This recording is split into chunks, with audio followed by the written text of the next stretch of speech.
So, Your Excellence Teres Hayden, Ambassador of Sweden in Romania, Your Excellence Laurence Oer, Ambassador of Republic of France in Romania, welcome to this special event organized under the umbrella of the European Sustainable Development Week, on which occasion Guerrilla Verde, the platform dedicated to the environmental education, celebrates 1 year since its launch in this digital format and 12 years since its presence in Romania. So welcome.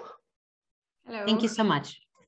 At a time when we are facing unprecedented challenges due to the pandemic, the 2030 Agenda serves as an important compass for the political decisions that safeguard public health, social and economic security, but most important, the environmental sustainability. This is certainly not the time to postpone efforts for sustainable development. Rather, the guidance provided by the SDGs is needed now more than ever. So I invite each one of you to start this discussion by emphasizing what are the costs of non-sustainability, what are the risks to which humanity is exposed if change does not occur now, and actually, what are the things that must be done? Teres Hayden, if you'd like to start, I will give you the floor now. Sure, thank you, Nicoletta. And thanks to Guerrilla Verde, to Image Factory for happy anniversary. And still not shying away from putting the very difficult questions already in the beginning, because unfortunately the costs of not making the transition, the costs of non-sustainability are going to be enormous. And I think we have realized this much more real over the past 6 months or so, because every one of us have actually experienced ourselves the heat waves. We've experienced or seen on the news the floodings. We've seen droughts. We've seen extreme weather, forest fires in neighboring countries to Romania, etc. So climate change, the effects of climate change have become very real. What we might not see is, of course, the exact costs of this, but I think everyone can realize the costs in money to clear up and to actually put the society back where there has been the flooding or the forest fire. But I think we can also appreciate the costs to human lives, but also to people just losing their homes, losing their place of to work, schools, etc. So the costs are going to be huge. There are, of course, also costs involved in preparing for this. Already the prevention is a heavy burden, I think, on the budgets of all our societies right now. So the best way to spend money, of course, would be to avoid this, the continuation of climate change. And of course, there's some additional facts. Of course, I believe that the toll of air pollution, the number of people that die from air pollution or diseases linked to air pollution is more than 7 million people every year. Now, I think if you compare that to the number of people that have died from COVID, I think it's less than 5 million people, huge number, that have died from COVID over the last year and a half. But every year, 7 million people die from air pollution. And I think 91% of people live in areas which are above the recommended levels by WHO. It's a huge number, and it is going to increase. And we've seen it from the IPCC, the climate panel, clearly telling us it is our fault. It's the human behavior that is causing this. And the priority for tackling this should be to cut fossil fuels entirely. And I think one last thing I'd say is I think it's also an important recognition that this year's Nobel Prize in physics actually was awarded to three scientists, but two who have done extensive research and lay the foundation for research into human impact on the climate, to separate what is the human impact and what is the sort of natural changes in the climate. And that's a really important scientific basis to move on to. Thank you, Ambassador Laurence O'Hare. If you'd like to continue this this topic, the things that we must do. Thank you very much to Guerrilla Verde for all what you're doing. Happy anniversary as well. And I'm very happy to be with my colleague from Sweden on this so important topic. I was for 10 years in environment negotiations, for 5 years at the United Nations, and then for 5 years in Brussels. And I have reflected personally a lot on the question of the messages we are going to deliver to the communities, and the messages towards the new generation. And in my view, there is also a new green diplomacy as well that has been developed, which mixes up the officials and as well the civil society. And what you are doing is crucial, because you are a kind of bridge between those entities, and the fact that you start a kind of a dialogue on a more local level to what can be done is quite crucial. Of course, as Therese Hayden said, the figures are absolutely clear, and the globalization added between what we have heard and what we have set up as goals in 2015 in the Paris Agreement, when we actually see what are at stake today in terms of biodiversity, desertification, or whatever, we are very much struck, and it questions the way we have to actually start to be active and to imagine that the citizens have a role, you know, that they can understand what is a low carbon economy, they can understand the interdependence on the different topics. I would say that it is very new. If you take the history of the campaigns, it started, like Therese was saying, about the air. Global warming was, we were looking up, and now we realize that it's not only a question of pollution or heating the atmosphere by CO2, but we have a much more complex role to deliver and to actually put into kind of messages for the new generations and the populations. I would say that France has this very global language, because we were always, you know, part of the European Union, as well as at the Security Council of the United Nations. We had this very complicated negotiation with COP15. Now we are developing this biodiversity strategies. We just had in Marseille the World Conservation Congress, and we know that we will going to have a dialogue between the United Nations Framework Convention in Glasgow, what we call in our jargon COP26. This is again the follow-up of the Paris Agreement, with civil society and as well as governments to make it work better. Let's just stress that we were working without the United States for the last 4 years. And so the new COP26 will have a new dialogue with transatlantic goals and accelerate action towards the goals we set up in 25, but as well, we will have this agenda on the European Union. What I must say that today as a statement is more on this global message. I don't want to stress in Romania that mainly it's going to be desertification, which will be worse in Africa, and here in Europe, we are less concerned. But I want to stress as a first message that it's not only a question of well-being or local weather, it's a question of poverty, inequalities, it's a question of opportunities in the world.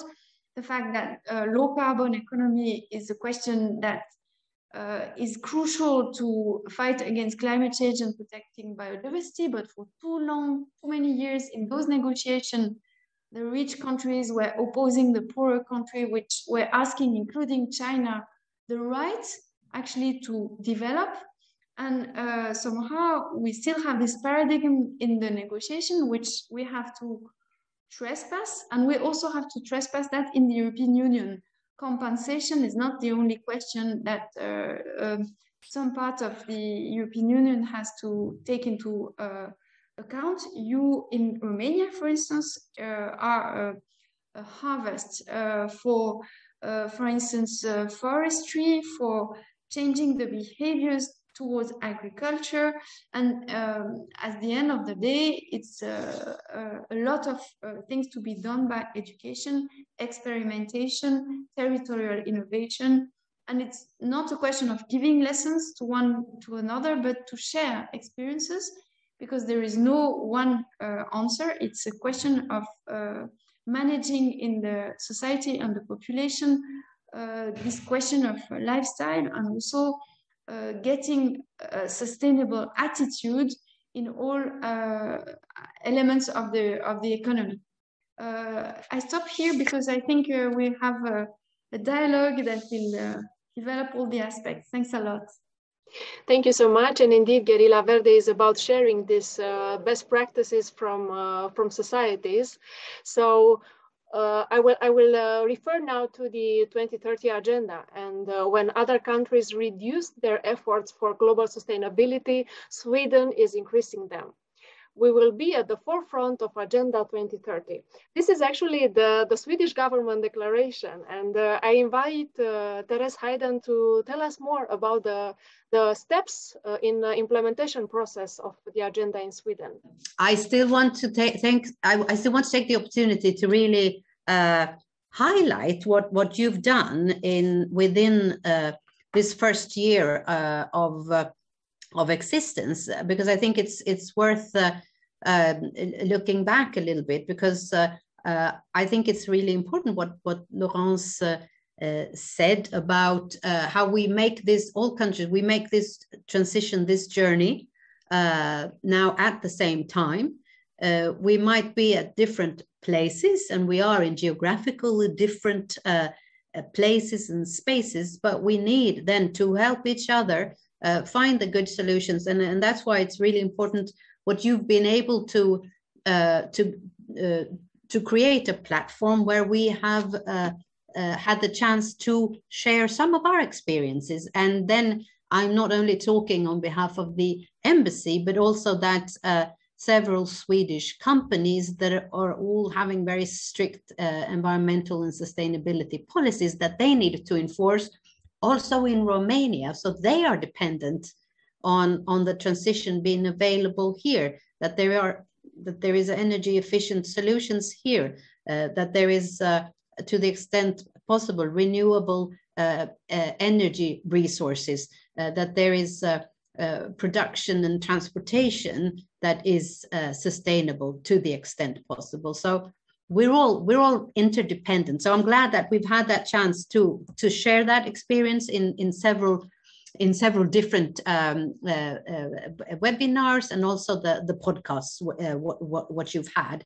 So for Sweden, yes, like you said, Sweden wants to become the first fossil fuel free welfare state, and the goal for that is 2045, and that the goal is also that Sweden should have all renewable energy resources, energy sources by 2040. So how do we get there? Well, it's a journey, but it's getting closer, obviously. And I would say the core of this is, of course, that it's a joint effort.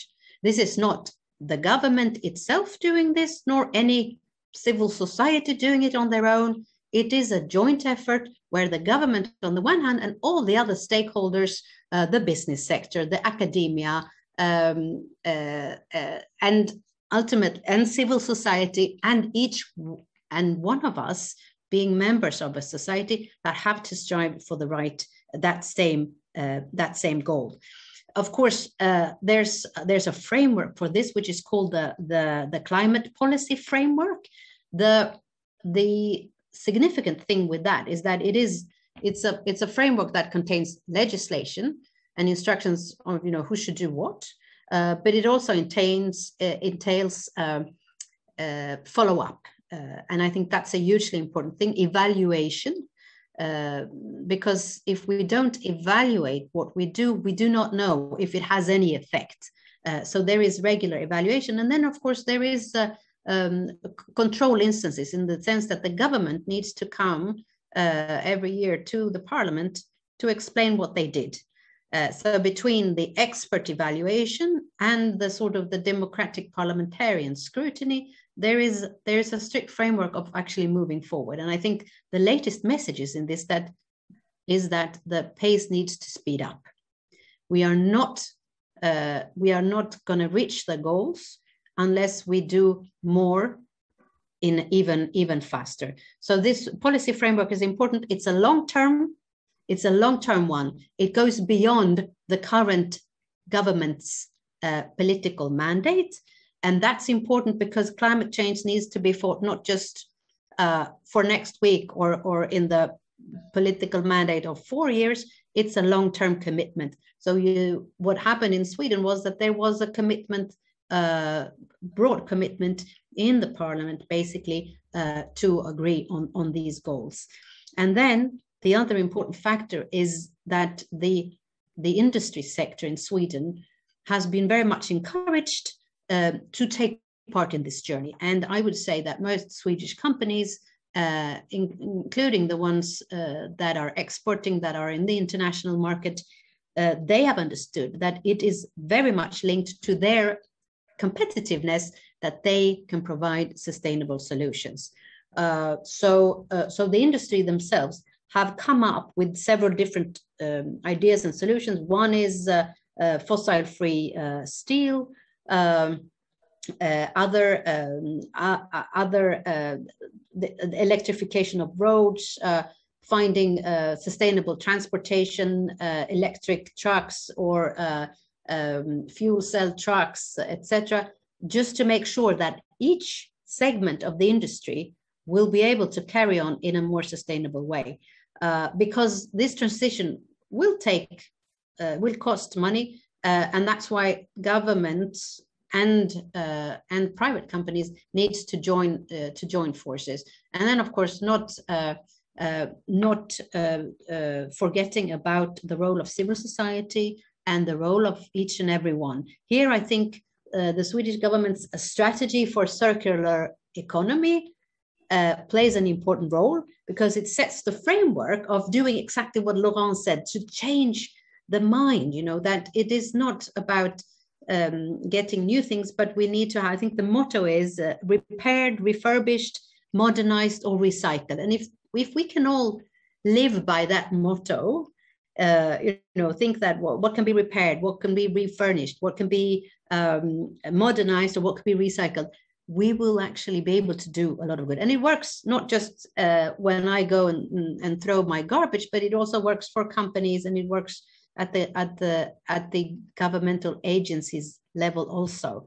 So to have that as a motto will help. And for us, the vision is that the economy in a society should be, materials should be used more efficiently. That should lead to less extraction of new raw materials. So we will let the raw materials stay where they are, and it will diminish the garbage. It will create less need for landfills, etc. So the climate policy framework, long-term evaluation, scrutiny, the involvement of all parts of society, government, industry, civil society, each one of us, and then this circular economy, and having everyone on board on that vision are 3 pillars, I believe, that can help Sweden reach the goal in 2040 and 2045. Thank you. France has also a very ambitious environmental policy agenda, aimed chiefly at cutting greenhouse gas emissions, but also dealing with local air and water pollution, waste management, and the conservation of biodiversity. Ambassador Laurence O'Hare, could you please elaborate more on the steps made by France on the 2030 agenda? Yes, I would insist as well on the methodology. Not saying that the methodology we put into force in France is the only one and the best, but to analyze how we actually behaved to get some result. It was called a Citizens Climate Convention, where all stakeholders were put around the table and consulted. I feel it is important because, you know, vulnerabilities of society and information is clear, is there. Everybody is aware that we are at stake. The reports are more and more, shows us that the crisis is not in 20 years, it's tomorrow. We have had floods, we have had fires, and we know that the question is, from our society, is not the question of okay, we are there at stake as human beings, but it's more about how we can work together and how we could face that vulnerability all together. And so we were very much interested into those mechanisms, including in Romania, that were put at the local level. It was, of course, as you were saying, or as Therese was saying about circular economy or sustainable mobility. But as a whole, when we developed our convention, Citizens Climate Convention, that was the conclusion of that convention was that the citizens always thought the governments should do more. And so the point is, how do you get a consensus that everybody, companies, cities, government, NGOs, can feel empowered on the question of, okay, it's my responsibility, we go ahead. We, of course, had a frame. We have a law. First law is an energy transition law. And there, again, if I take all my knowledge about what we have done and what we just decided 5 years ago, we switched from a very tough regulation about air pollution, you know, putting catalyzers to all vehicles, blocking the vehicles from more endangered spaces. For instance, the cities were identified as spaces we should now prevent the cars to get in, towards more taxation on the transport, to help the trains being developed again. And that's, for instance, a measure that is being adopted by the PNRR in Romania. You will have a huge investment in trains. But beside that period, you know, we did analyze and have the stakeholders saying, okay, this we can do, this we can. We also proposed new measures that were not into the French laws, which actually has a huge capacity to make the goals effective. And I would mention the construction laws. Today, energy improvements in buildings are key in our objectives, and circular economy, agriculture. And at the end, I will mention forests, you know, reforestation, a reappropriation of that objective by the citizens. Of course, those objectives were put into a new climate and resilience law.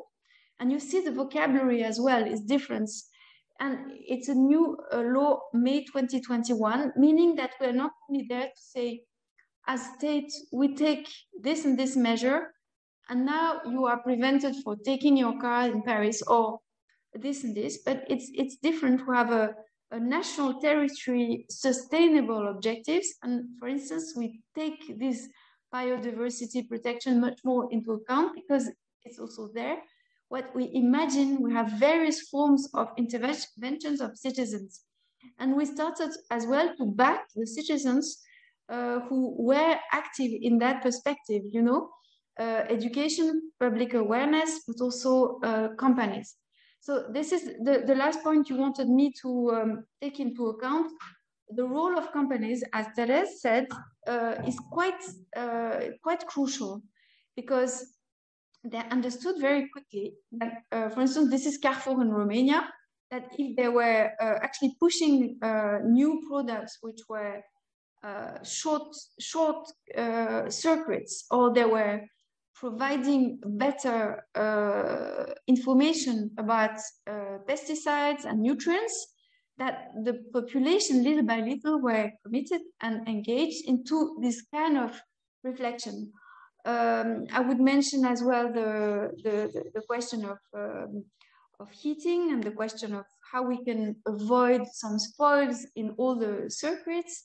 And at the end of the day, we have still that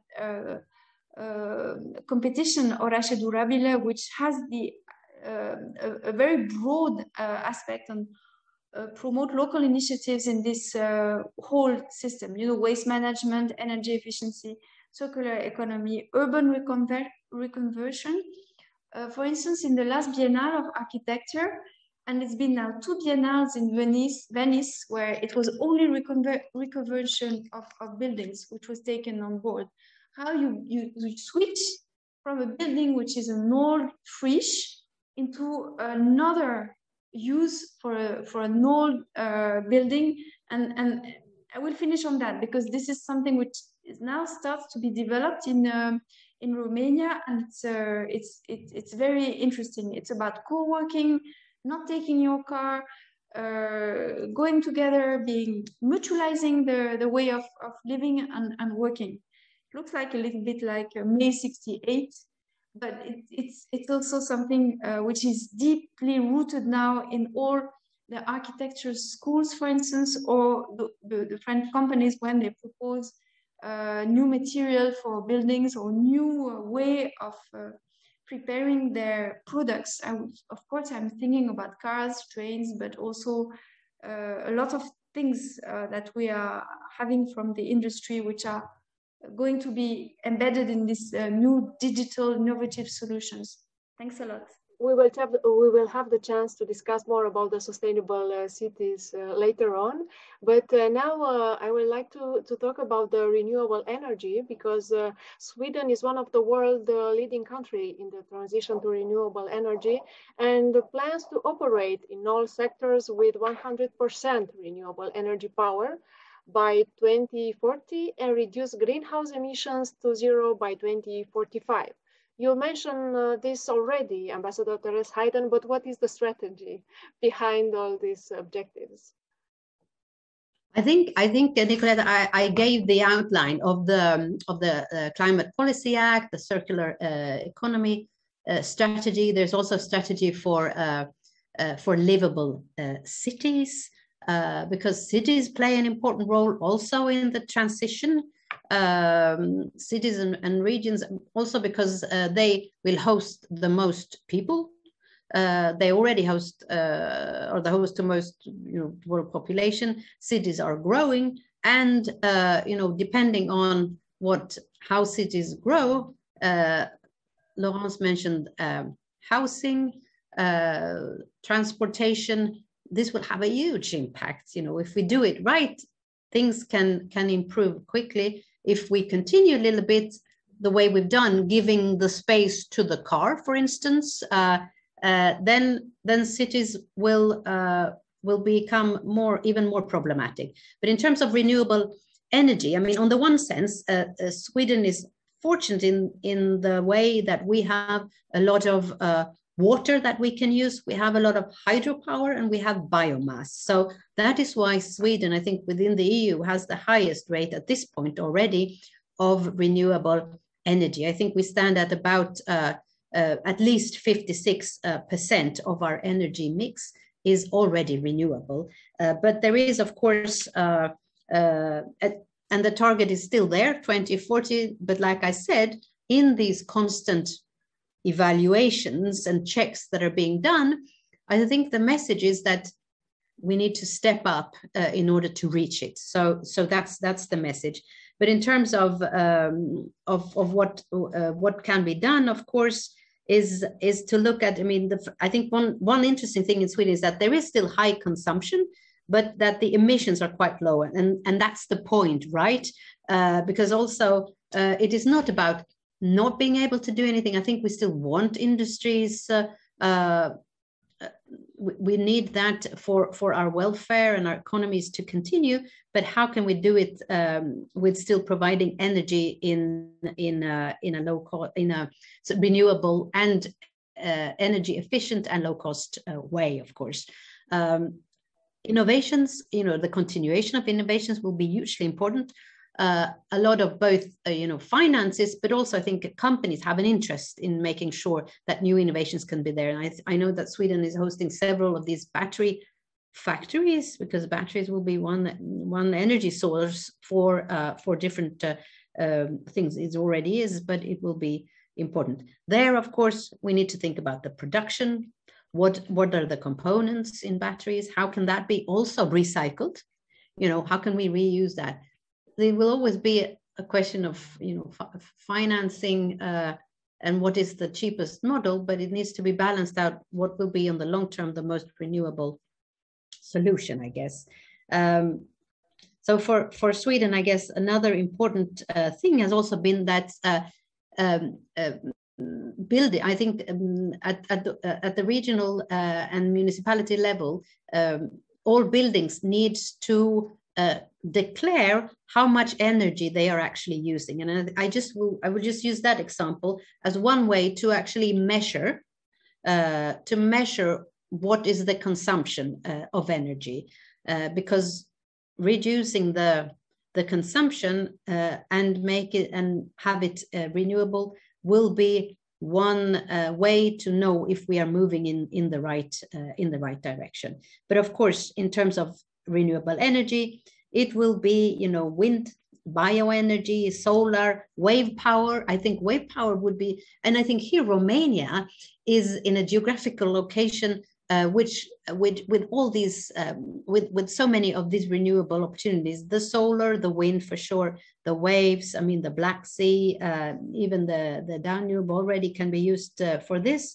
There's ethanol, there's hydrogen. And also, last thing I want to mention in relation to houses is also the body heat, because we have something we call passive houses, where the house is actually heated by the people that live in the house and the appliances, the machines that are used in the house. So you kind of recycle what you have in a very small ecosystem. And I think that's quite a nice thought to be able to build houses where we can cater for ourselves.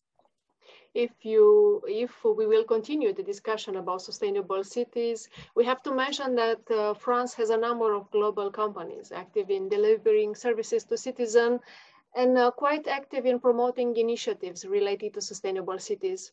So, Ambassador, could you please elaborate a little bit on this specific item related to sustainable cities and communities? Yes, so and I will come back to sustainable cities, which is a competition we have launched 7 years ago with our Chamber of Commerce.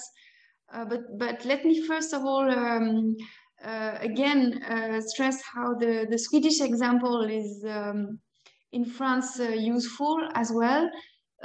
Some countries have taken steps ahead of us. For instance, these passive houses. And now experiences are getting to Romania. We have the same in France, and it's very much of interest in a country where you have such a big, actually, question of refurbishment, of central heating, urban heating. All cities have the same challenge, and I see interesting examples in that. I also see that the debates, global, local, should be maintained. And that's also the interest of the French companies, because they have been, for instance, working in India, in other countries about those questions. And the green transition, by the way, is not is part of globalization. And if we want to be efficient, we should also think of mechanism in world trade to be sure that at the end of the day we are not sacrificing ourselves. And I feel it's very important for Romania to understand that we are discussing right now under OECD about measures that can be larger than only the EU, and that we constantly need to switch from local to global to be sure that if we take measures, we have examples for it to assess that it were the good measures, but also it's important, but because sometimes it's better to take one measure in another country, or to take a measure and then at the border take into account this on the trade issues. We've been having this discussion about second-hand cars in Romania. We've been having this discussion about construction. And why do I mention that before the question of local and orașe durabile? It's because we now are facing an energy crisis, which is going to be taking place, which will be our matrix. It will be our determinant before we discuss about the package, the EU package Fit for 55. We will be facing for the citizens a huge challenge. And so again, education and the Guerrilla Verde network is very important in that perspective, because before we impose all those terrible increases in the local life, we should realize that maybe we can improve the lives of the and the prices of the living by some small elements and help the people. In my view, you know, the energy crisis should not be preventing green objective. It would be the contrary. It should really encourage everybody to reflect on it and say, okay, do I have another solution than doing this and this, putting the central heating at 26 and opening the window? Okay, so that was the idea of Orașe Durabile. 7 years ago, we started with some cities which were twinned with the French cities. I mean, today we have Iași and Poitiers. And it was through this kind of human links that we thought it would be a very good idea that we could develop Orașe Durabile mechanism.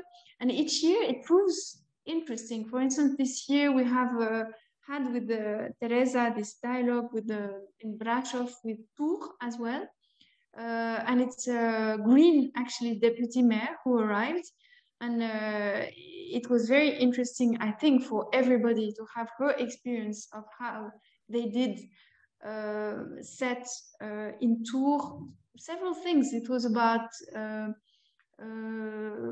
common green areas, but it was also municipal buildings. It was also about municipal heating, etc., etc., and transport. So I don't know what we are going to have as a winner this year, but I must tell you that it's going to be quickly. The jury met just this week, and I hope very much that we can continue with the NGOs and public authorities as well to continue. The idea this year was to push on every topic with the initiatives which were taken as well with the Ministry of the Environment, Romania Curată, and each region of Romania had its specific, and each city its specific objective, but all of them are going in the same direction to value the local initiatives in this topic. So it can have a very wide range. Waste management, of course, urban reconversion, local markets, etc. So it started with this all the twinnings. We have so many twinnings between the cities, and this year it was more dedicated, you know, post-pandemic reflection. For instance, one of the mayors after the elections, so the mayors are new, and they went for the first time in France. And the competition was not really a competition. It was a way to exchange values, to exchange methodology, and probably to exchange as well at the municipal councils on this famous way to build a consensus on those grounds which are so complicated to the citizens, because citizens, they of course ask the municipalities to give them solutions, you see. They don't ask the municipalities just to tell them that they cannot circulate any longer to go to work. So this is it. Thanks a lot. Thank you, but I will also ask you to tell us a few words about the beginning of next year, when France will hold the rotating presidency of the Council of the European Union, and will strive to instill its objective of recovery, power, and belonging. What are the priorities for France or for the EU agenda for sustainable development, and what the role does society play in fulfilling them? Because we are under the umbrella of the EU Sustainable Development Week, and maybe we can close with this part and this statement. Yes, rapidly. So it's a package which was approved 55, which will develop into 12 different pieces of legislation that we will start to put on the table, combining it with answers to the energy crisis. Again, this cannot be taken in a light way. It is very serious. You know, the prices have doubled in 1 month, and you cannot ask the citizen to just consider that the electricity bill is doubled throughout Europe. It's a world market which has changed, and we will have to combine this reflection on the energy markets and the energy crisis with the green transition. At this stage, I will just mention 2 mechanisms which are on the borders, because we have fixed more strict objective than the rest of the world. That's the Glasgow negotiation. So we should need to be sure that if a company gets makes some restrictions and makes such investment, they are not going to be actually penalized on the world market. So otherwise it would be dumping and against climate change objectives. So the idea is to work on this carbon border adjustment mechanism, which is not a simple one, but we will start the discussion. We will work, of course, on land use and forestry. The objectives in the Green Deal are quite interesting and can be discussed thoroughly between the agriculture ministers. And we will talk again on emission trading scheme. Mechanisms were introduced a few years ago, but we still need to discuss that, because sometimes it worked. In some countries it worked better than the others, and now we have to a little bit reshuffle it. Of course, we're working thoroughly with Czech Republic and Sweden, because it's a trio of presidency, and the ambition of the package Fit for 55 is so huge that we will need those long-term actually links between ourselves to be sure that we want to achieve this. So this is it. We have, of course, the objective to mix it with the resilience and recovery plan, and to make it possible for Romania as well. This is my role and my message. I will finish on that. It's also a period, French presidency, where we have this debate on the future of Europe. And this is typically one of the topics. When we started to discuss with the Romanian authorities, we decided this is typically one of the topics we should debate. It's not just that we can say from Brussels and from France's perspective for 6 months that we should do this and this. We have until 10th of March all those debates on future of Europe, and I hope very much we can, with you and with other colleagues in Europe locally, have those kind of debates on the future of Europe. How maybe putting the Fit for 55 package is too ambitious. We should, for instance, do as we did in Suceava, a debate on forestry. We could do on those kinds of debates, but we are at your disposal to work it out with the citizens.